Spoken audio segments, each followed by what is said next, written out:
¿Que quieres una botanita rica, fácil y rápida? ¿Qué mejor que este queso crema con esta mermelada picosita que te enseñaré a hacer en un momentito? Es perfecto para acompañarlo con unas galletitas. Seguro te encantará. La fiesta mágica. Ok, pues solo necesitamos un queso crema, puede ser Filadelfia o la marca que gustes. El mío es de 8 onzas. Y para la salsita la vamos a hacer con 2 ingredientes, mermelada de apricot o de chabacano. Y para darle el sabor picosito vamos a usar unos chiles chipotles de lata. Y obviamente unas galletitas para acompañar. Las de toque salado combinan perfecto.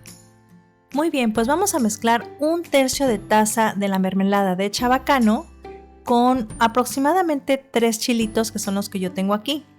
Les quité un poquito el exceso de semillas porque no me gusta que queden con mucha semilla. Y bueno, pues eso lo vamos a mezclar. Yo lo voy a moler en una taza y utilizando un procesador manual de alimentos porque el licuador es muy grande y solo se embarra todo. Miren, yo agregué 3 chiles porque los míos no picaban casi nada.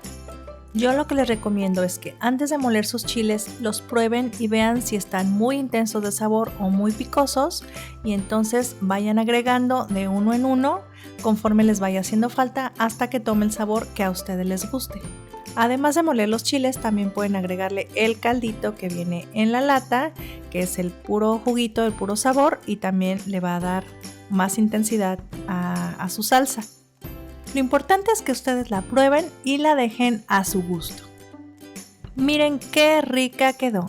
Ahora solo hay que agregarla al queso crema. Y bañamos acomodando de una forma que se vea bonito. A mí me gusta dejar una parte del queso al descubierto para que se vea el contraste de colores.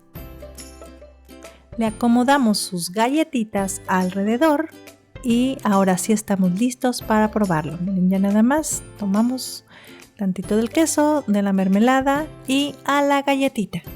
Que por cierto, la mermelada sobrante también la colocamos por allí. De verdad, qué rica combinación de sabores. Si no la han probado, ¿qué esperan para probarla? Cuéntenme quién se va a animar a hacerlo en su próxima reunión. ¡Hasta pronto!